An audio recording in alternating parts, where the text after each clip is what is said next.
Hey you guys, welcome back to my channel with Sydney on Purpose, where we talk about motherhood, faith, and business, because I believe as Proverbs 31 women, we are graced for all of it. We're not perfect. It's hard to find balance sometimes, but I do believe that God is pretty clear that you can do multiple things as a mother, as a business owner, as a wife, as long as you keep your priorities straight and you stay generous and humble. So anyway, in today's video, I just wanted to update you guys on my digital marketing journey and let you know what direction I'm headed in.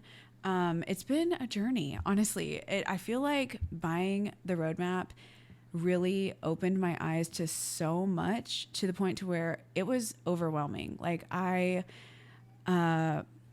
It was actually kind of stressful because I just realized how much opportunity was out there. And I'm sure if you have bought the course, or if you're thinking about it, or if you already know all of this stuff, you see it. Once you see it, you can't unsee it. And that is incredibly frustrating. When I first bought the course, I was clueless. I was like, I really need to understand and crack the code to making passive income, because I had seen it. I had another YouTube channel that had several videos had gone viral in a row, and those videos made me thousands of dollars, and I hadn't touched them. Like, one of them went viral like 2 or 3 years later, and I started seeing like paychecks every month from YouTube, and I was just like, what? Like, oh my gosh. So I knew it was possible, but it happened by accident, and it's hard to duplicate an accident. But the roadmap, this course, showed me that it's actually a process that can be duplicated. It's something that can be very actually scheduled, very predictable, as long as you know what you're doing and you have like strategy behind it. So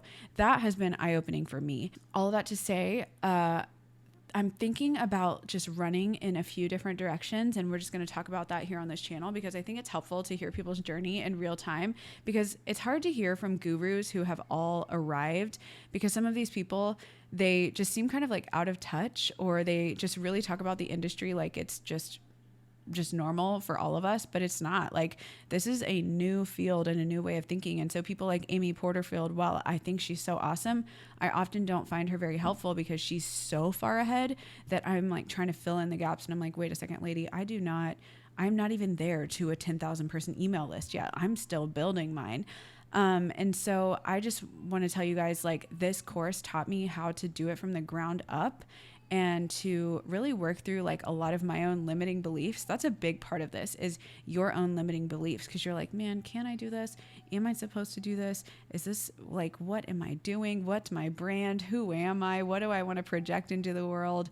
And what are my conversations about money in my head? Where do I feel like I have a lack mindset? Where do I preach an abundance mindset, but then am I really having an abundance mindset? I don't know. So all of that is just this like whole conversation that you're having with yourself. And it's kind of funny, but I'll say I don't regret it for a second. I feel like the course unlocked this place of understanding that anybody can be a high income earner.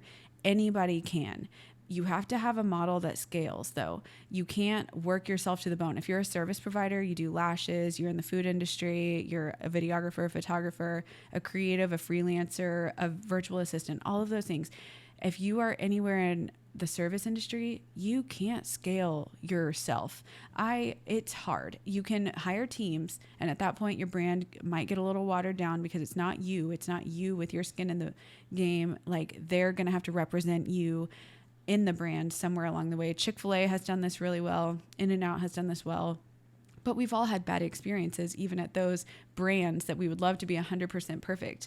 But with a service, it's nerve-wracking to scale, because you're really asking for these other people to represent you, and it doesn't always go well. I've seen it not go well for a lot of people in my industry. So with this stuff, it's scalable. You can scale your literal image, because it is digital marketing. And so every video, every piece of content, every soundbite, every photo, every story that you put out acts like a little employee, acts like a little soldier that's going out there and doing the work for you. So the more soldiers, the more employees that you have out in the digital space, the better, right? And there's quality versus quantity type control things, but I'll say the game is just being in people's feeds, because on average, it takes someone like 7 times seeing something in a row before they buy, or before they even recognize a brand. It's like we all know Nike because we've seen it thousands of times in our lives. But you're like, oh, what is that? What is that one coffee brand again? Oh yeah, I think, is that over? Isn't that like a town over from me? Oh, that person has that cup. Oh yeah. Oh, wow. Now I'm a regular going to that coffee shop, even though it took me like 100 times to see it. So all of that to say, you get what I'm saying. Digital marketing is a game of basically knowing who you are and how you want to portray to the world the value that you have to offer. And for me, it started with the roadmap. Like I was like, okay, I'm going to sell the roadmap. I was able to sell the course a few times. I was able to sell it. I sold it 5 times in the first 17 days, which was mind blowing to me as a beginner because I started my Instagram from 0. I made my first sale at like 230 followers from an account that had 0 followers. That was insane to me. And with your first sale, you make back your investment. And this is not an MLM. So the girl that I bought from, she hasn't seen a dime from me since. And everyone who has bought from me, I don't see any money from them other than what they paid me. So like every sale that they make after that, there's not like residual income built off of this. I'm not trying to like suck the life out of anybody who would buy from me. All right, guys, part of my branding is motherhood, right? So Bub woke up from his nap, so he's going to sit here while I finish this video. The thing that has been my challenge, and I'll just share this in real time with you guys, has really been honing in on my target audience. And it's something that a lot of gurus just say flippantly, like, oh, you have to know your avatar, you have to know their age, their demographic, where they are, if they're married, if they have kids, how many kids, what is their income level, what are their dreams, what are their goals, all of those things. And honestly, as someone who is extremely multifaceted, I'm mixed, I come from 2 vastly different backgrounds. I've always found it really hard to pigeonhole myself, I guess, if that makes sense. And figuring out a target audience feels like that. But I'm learning more and more as people grow in this space that you are the niche and you don't have to find your target audience. They will find you. Someone who you never thought would be drawn to you will be drawn to you. I'm drawn to the most random people of the most random demographics.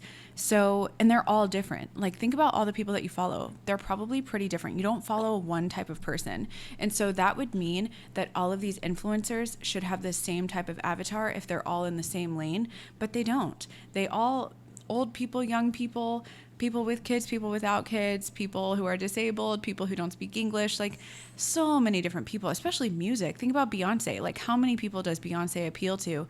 If she was only targeting a demographic that resembled her, it just doesn't reflect her brand. Her brand is way broader than that, and that's okay. And so the target audience thing, I am not going to get hung up on that anymore. I'm going to put my content out there and trust that the people who are drawn to me are meant to be drawn to me.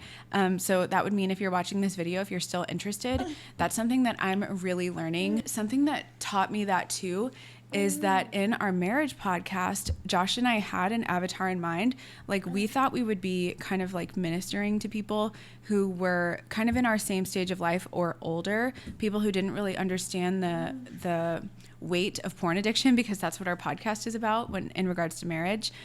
But then when we were getting feedback from people, we found that it was actually a lot of kids who weren't married yet. It was like Gen Zers, people looking to get engaged, and then people who had only been married for less than 5 years. And that was eye-opening to me, because I was like, oh my gosh, I'm over here thinking that my target audience is like old, washed up people who are on the brink of divorce. And that's not the case. It's actually like young kids who are dreaming of a better future for their marriage. And we're painting that picture. We're showing them, hey, we have a crap ton of porn addiction under our belts and we overcame, and we want to tell people the hope that is involved in that and how we're going to be taking steps with our family. So if that paints the picture for you, I'm really learning to hone in on just my voice and trusting that God gave me this voice and this angle of life that other people share with me, or that they would want to learn from me, and just like they would want to learn from you too. Sorry, baby's going on the floor now. But anyways, that is kind of where I'm at with digital marketing. It is a journey. It's a journey that if you want to jump on the train, you can. It's something that has forced me to start showing up more as myself rather than my wedding brand, which is so interesting because I really hid behind my wedding brand for so long. It's easy for people to look at my wedding brand, and this is just another target audience talk, I guess. But when you look at the wedding brand, I'm really learning that people see themselves in the videos and they think, oh, if she can do that for them, she can do that for me. They're not looking for me. Just like you're not looking for me either. You're looking for what digital marketing, what these courses, what passive income, what stopping trading time for money can do for you. And I understand that. Like when I looked at Rachel and I bought from her, I was seeing, oh my gosh, this girl who is similar to me, but not me, is putting in this effort. She's getting these kinds of results. What kind of results can I get? And so I just want to let you know that the target audience thing, don't get hung up on it. Your people will find you if you show up. That means showing up as your authentic self. So for me, I'm like a kind of a boho creative who loves Jesus and loves being a mom. I put my marriage first before my kids, and that has been quite the journey. We've been together for 10 years. Well, we've been married for 10 years. We've been together for 15 years. And I value extremely deep relationships. I love to talk about finances, the economy, money, just super multifaceted people, right? And as I'm listing those things, I hope you're thinking about, who are you? What do you want to give to people? You don't have to be this like boss girl that is often portrayed on social media. I'm not that. I do like a good blazer here and there. I do love a good strong, bold lip. I love a good jumpsuit here and there. But honestly, I'm just more of like a very laid back person. I really enjoy one-on-one interactions, especially with like friends and girls at church. I love being outdoors and all of those things. All of that can be a part of your brand. You don't have to like, part of my brand I wanted to add in was more like outdoorsy, like cabin vibes, fishing, because we have a boat. My in-laws have a farm that we often go to, and I'm not going to be like in an urban setting with my coffee at a coffee shop. If anything, my work takes place after 10 p.m. when my kids are asleep and the house is really quiet. Yeah, I just want to tell you, like, you don't have to fit the image that has been successful in the past, because it's changing. If you look at so many accounts that they sell digital products, you'll see that homesteaders are like a really big brand that's growing right now for people. People who teach people how to have chickens and what kind of feed to buy and what kind of chickens to buy, how to harvest the eggs, just all of those things. There's endless opportunity in this space. And I'm overwhelmed with the opportunity and slightly frustrated because I want to hone in just on my section of it. But at the same time, it's all a journey. So I just want to let you know, if you haven't jumped into this journey yet, if it's something that you're still exploring, my DMs are open on Instagram 100%. I will answer you. I check them every day.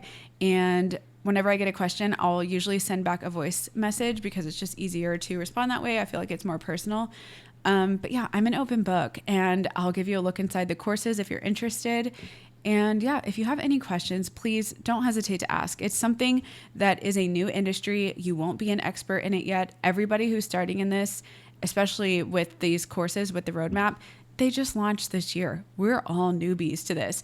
But if you have other business experience, which I have 8.5 years as a videographer in the wedding industry and for a missions organization, I carry that skill set with me into this. It's not like it all just poof goes away. You actually get to take your skill set and learn how to digitize it and package it up for other people to learn from you. So anyways, I hope that this video was somewhat helpful, just walking you through my journey in real time. I will continue to update this channel, but this has been a really fun endeavor, and it's really been challenging me to show up as authentically as I possibly can, which to me is a win in the end, because personal brand is the way of the future. Similar to buying from a storefront in your local town from some person who had a dream and started that storefront, there are going to be millions and millions of digital storefronts launching for people with the same dream, just selling in a different way. So anyways, I hope this connects the dots for some of you guys. If you have any questions about the roadmap or how to create a digital product or Instagram hacks and questions and all that stuff, please reach out to me on Instagram. I would be more than happy to point you in the right direction or help you where I can. So anyways, I hope you guys have a great time of day, whatever time of day it is for you, and I'll see you in the next video. Bye.